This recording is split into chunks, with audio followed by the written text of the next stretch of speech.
salvo podrás en su amor. Tan solo hay poder en Jesús. Hay poder, poder, sin igual poder en Jesús.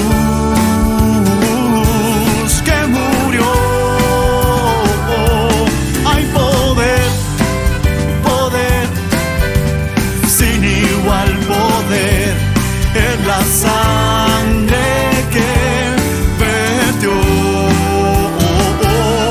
en la sangre que él vertió, en la sangre que él vertió.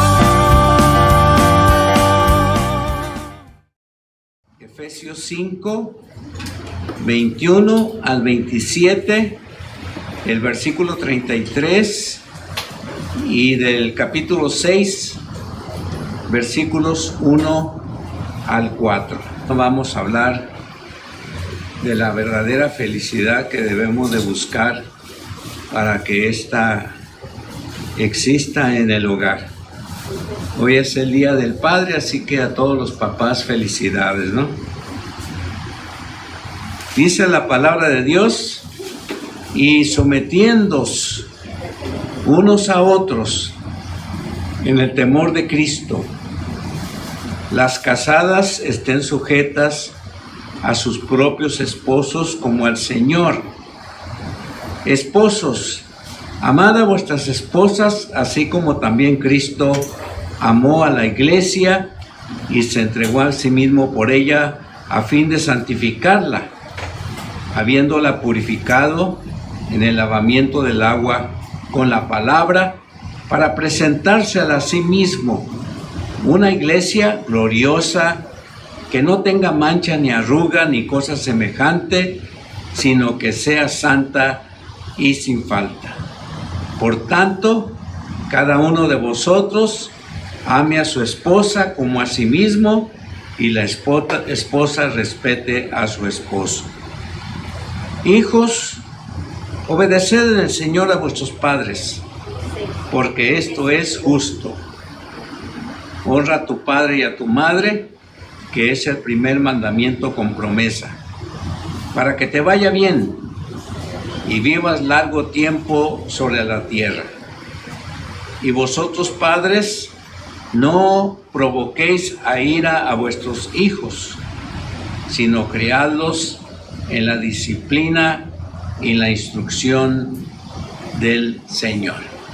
Hasta ahí Dios añada bendición a su palabra. Hermano, yo he aprendido por la experiencia que la verdadera felicidad en el hogar no viene por la adquisición y el aumento de riquezas o de posesiones. Por decirlo de otra manera, podemos tener cantidades grandes en el banco o casas en todas las colonias de la ciudad, y aún así no ser felices. Yo he visto una gran cantidad de casos donde hay abundancia de posesiones y dinero en algunos de mis amigos en la niñez. Pero ellos se quejaban, cuando platicábamos, se quejaban de la falta de cariño de los padres. Por supuesto, ahora, muchos años después, he visto esto en muchas familias. La situación se repite. Casas bonitas, autos, último modelo, bicicletas de marca, motos, ropa lujosa, pero lo que más veo es una ausencia de gozo, una ausencia de tranquilidad. La felicidad no existe, aunque la digan. Por eso tiene que buscarla en las diversiones. Y muchas familias tienen grandes fiestas, si no todos los días, por lo menos cada semana, por la ausencia de esta felicidad que no la pueden conseguir. Entonces uno se hace una pregunta, bueno, si todas esas cosas tan interesantes y tan bonitas no nos van a ayudar, entonces, ¿cómo puedo yo ser verdaderamente feliz? ¿Y cómo puedo hacer que mis hijos sean también completamente felices? Y hermanos, tenemos que decirlo. Vamos a ser completamente felices como Dios quiere que seamos felices hasta que cambiemos nuestros valores. Porque no siempre nuestros valores son espirituales. Nuestros valores son materiales. Siempre son materiales. Siempre son creados por nuestras ideas y pensamientos. El apóstol Pablo vio esto en sus congregantes, en la gente que él estuvo ministrando esta ausencia. Y vemos en que algunas de sus cartas esto se repite, en Efesios, en Colosenses, y hasta el apóstol Pedro también, cuando me imagino que alguien le pregunta o le lleva alguna noticia de algo de lo que está ocurriendo en la congregación, Pedro echa mano de su sabiduría y luego enseña a la gente de veras a cambiar. Y hermanos, entre comillas, ese es el propósito de la palabra, ¿verdad? Que nosotros la evaluemos, que la valoremos, que nos llenemos de ella, que la sabiduría característica de la palabra de Dios, que es sabiduría de Dios, la metamos a nuestra mente y a nuestro corazón, de tal modo que haya cambios, porque la humanidad no puede recibir de Dios lo que la gente misma no quiere recibir. Así que, pues Dios en su infinita sabiduría, en su infinita misericordia, pues ha dado esta oportunidad, sobre todo a nosotros los padres, para que echemos manos de esta verdadera felicidad y que sea parte de nuestro hogar y de nuestra familia. Valía la pena, pues, comer frijoles, pero estar completamente felices, sabiendo que Dios estaba en control de nuestra vida y que Él no iba a permitir más que aquellas cosas que le sirvieran a Él para glorificar su santísimo nombre y que nos sirviera a nosotros para conocer más de Dios, conocer más de su sabiduría, conocer más de su poder y gozarnos. Era una grata experiencia. Y en este pasaje de Efesios vamos a ver 4 cosas. La primera de ellas la tenemos en el versículo 21 y en el versículo 22. Ahí nos dice que los que formamos la familia, sin excepción, todos nos debemos de someter a Dios primeramente. Y esto significa, hermanos, antes que nada, creer en Dios como el Dios creador y soberano, como el que está allí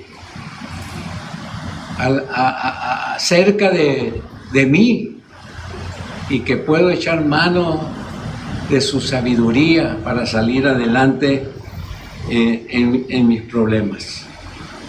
Y conociendo la voluntad de Dios, todos los que estamos ahí, no solamente los padres, sino también los hijos, debemos de someternos a Dios.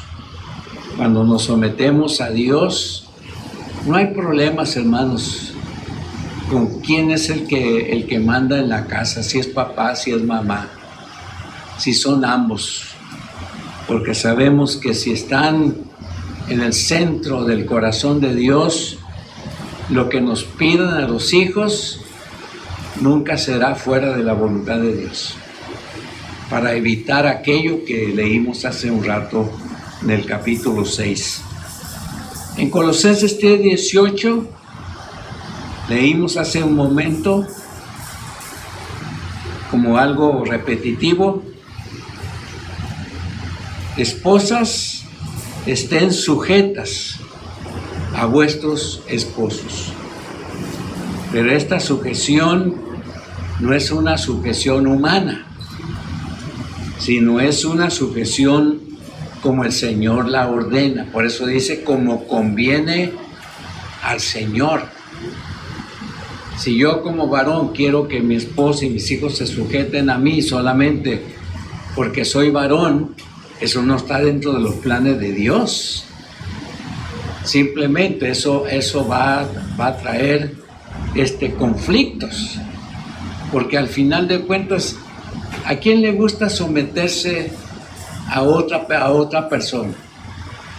Los patrones batallan mucho con sus empleados, los empleados batallan mucho con sus patrones y con sus supervisores, porque no quieren someterse, no quieren sujetarse, no se atreven a seguir la dirección de los que están al frente.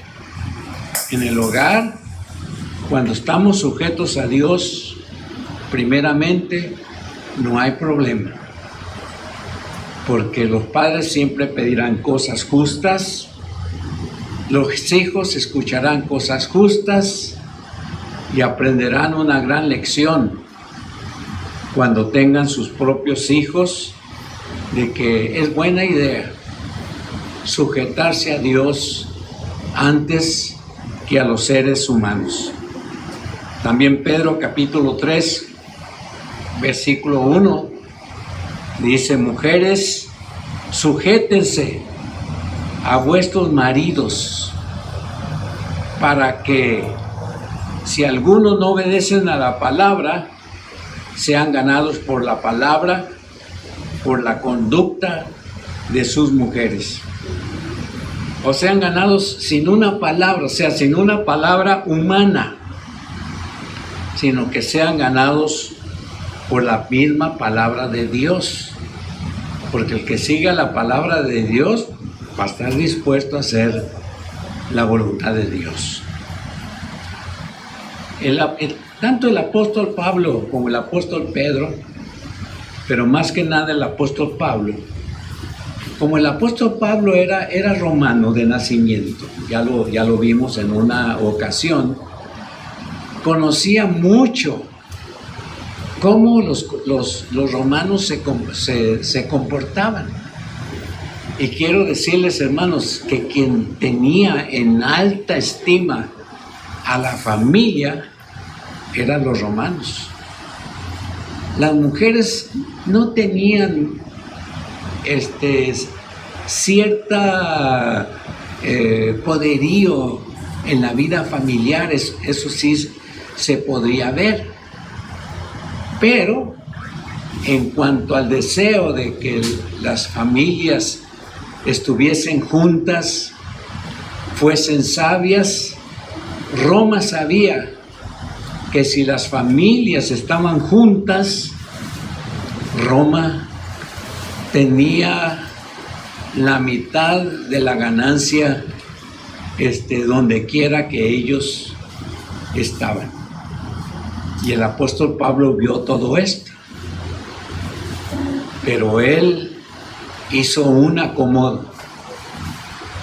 Primeramente, habla de la sujeción a Dios, porque los romanos estaban sujetos al César en turno, y lo que el César en turno dijera, eso se hacía.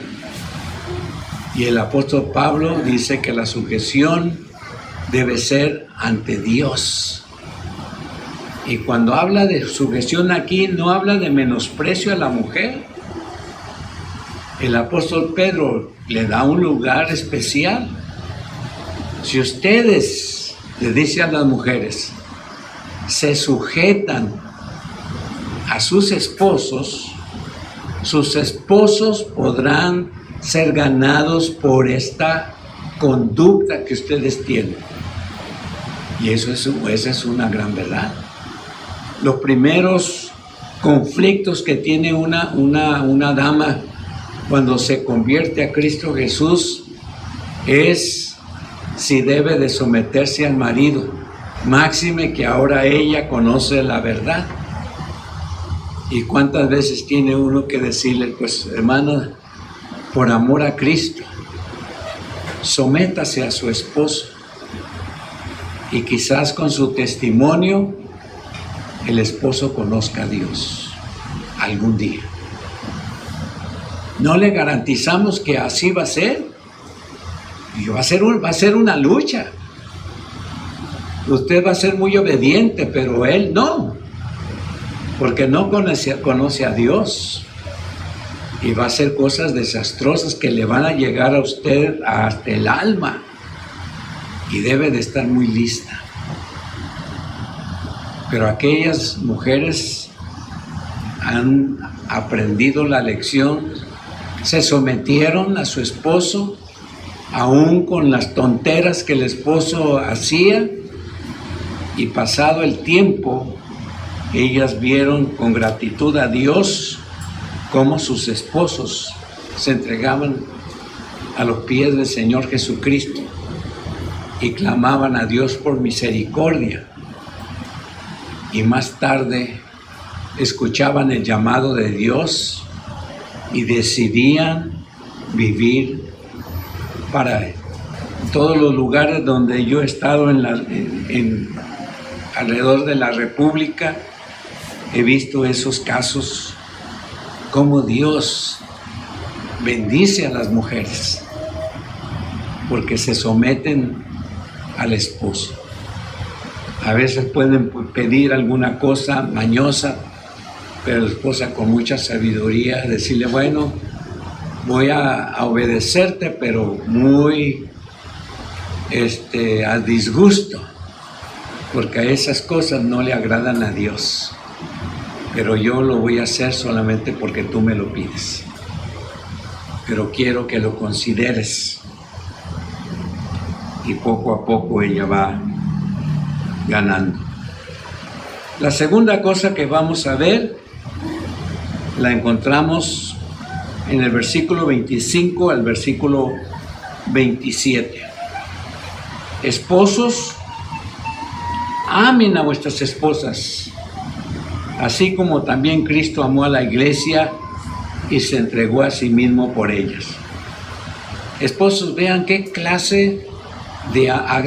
clase de amor se refiere el apóstol Pablo.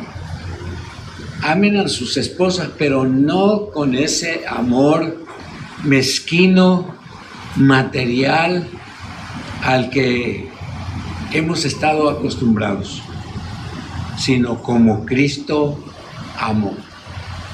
Y el apóstol Pablo creía claramente que una prueba del amor de Cristo por su iglesia fue su entrega misma, y a donde debe de llegar el esposo, a una entrega total, después de Dios, una entrega total a la esposa, porque eso habla mucho de la condición en la que se encuentra.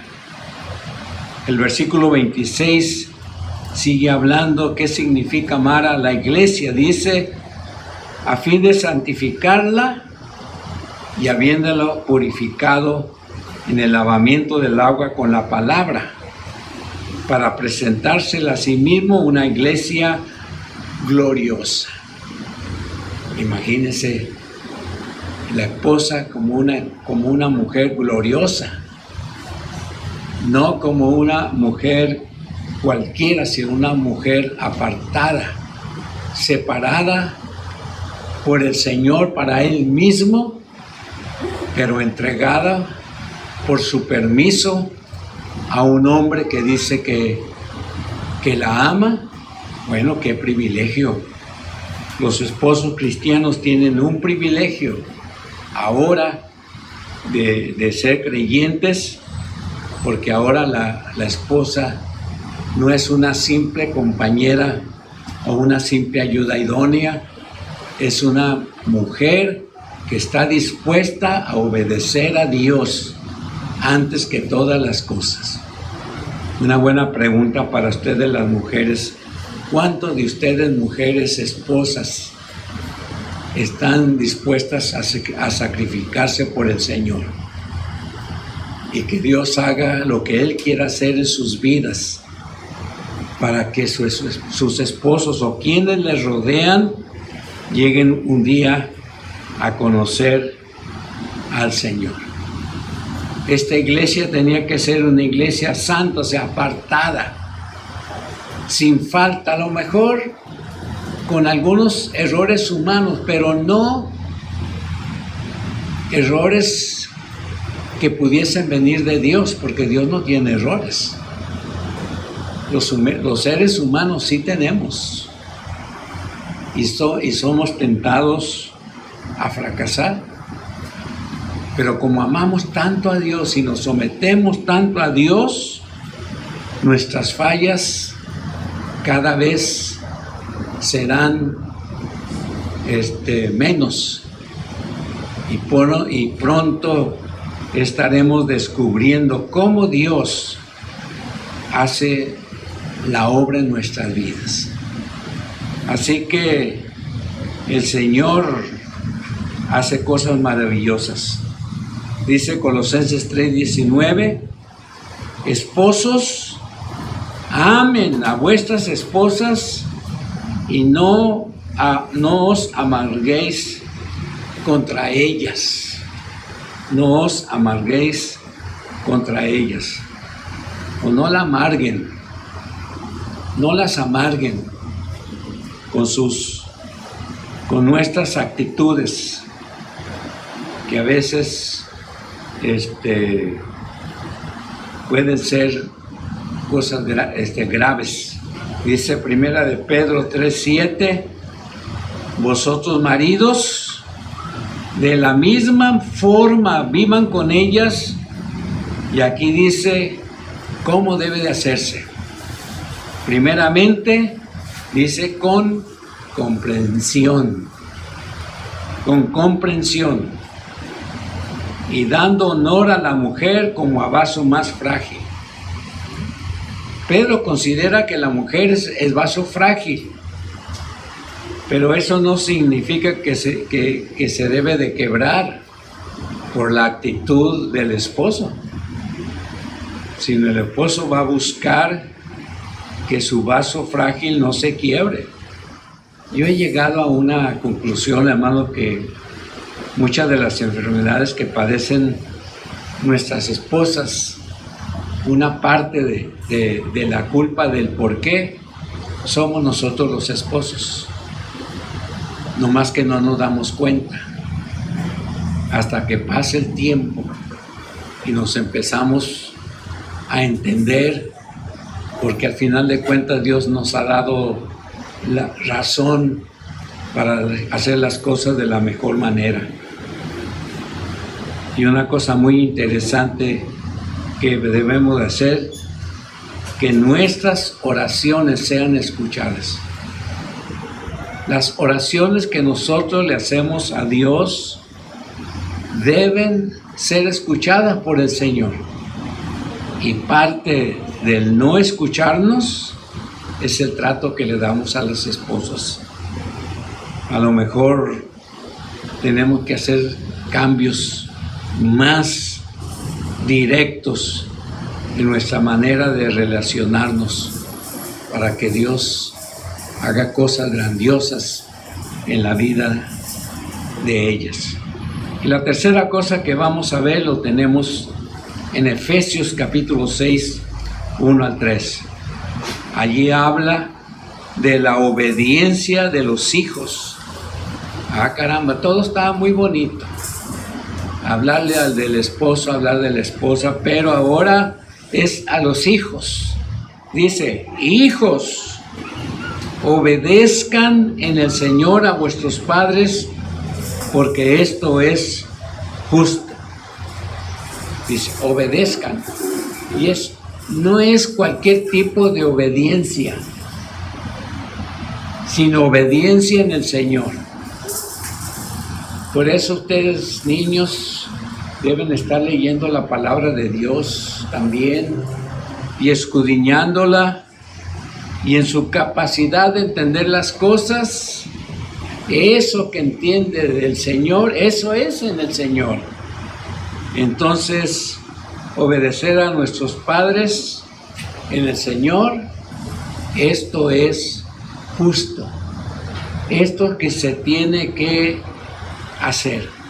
Y noten el versículo 2, esto es muy importante, hasta lo pueden subrayar. ¿Qué dice? Honra a tu padre y a tu madre, y escuchen esto, que es el primer mandamiento con promesa, por decirlo de otra forma.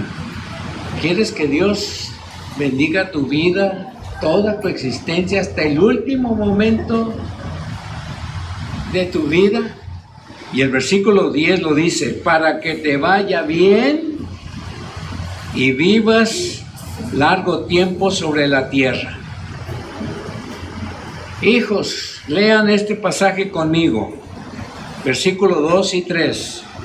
Todos los que son hijos, honra a tu padre y a tu padre, que es el primer mandamiento con promesa, para que te vaya bien y vivas largo tiempo sobre la tierra. Y finalmente termino con lo siguiente. En el versículo 4 de Efesios 6 nos habla de un segundo papel en la vida familiar. Primero fue la orden para el esposo: amen a su esposa. La orden para la mujer: sométase a su esposo. La orden para los hijos: obedezcan a sus padres. Y al padre le vuelve a dar otra orden. Todos los demás recibieron una, pero el padre recibe dos. Y mira lo que dice el versículo 4. ¿Cuál es ese papel del padre en el hogar? Y vosotros, padres, ahora todos los papás, y vosotros, padres, no provoquéis a ira a vuestros hijos, sino criadlos en la disciplina y en la instrucción del Señor. Este texto es muy agudo, de veras. Penetra, como dice la misma palabra, hasta lo profundo del ser. No exasperéis, dice otra versión, a vuestros hijos. Otra versión dice, no los hagan enojar sin propósito. O sea, solamente porque sí. Pero esta es una gran lección. No exasperarlos, no hacerlos enojar nomás porque sí, sino todo lo que les proveamos a ellos, como la disciplina. La disciplina es no solamente enseñanza, es dirección basada en la palabra de Dios, es la instrucción, como dice ahí el versículo, pero todo basado en el Señor. y a lo mejor habrá que decirles algunas cosas, pero todo tiene que estar alineado en la palabra de Dios. No cabe duda. Si queremos una verdadera felicidad en nuestro hogar, hermanos, vayamos a la palabra de Dios. Ahí está el secreto de todo. Vamos a orar. Señor, en este momento seguimos poniendo en tus manos a nuestros papás. Tú los conoces por nombre y sabes los problemas que tienen dentro de su ser por ser parte de una familia que tú les has dado.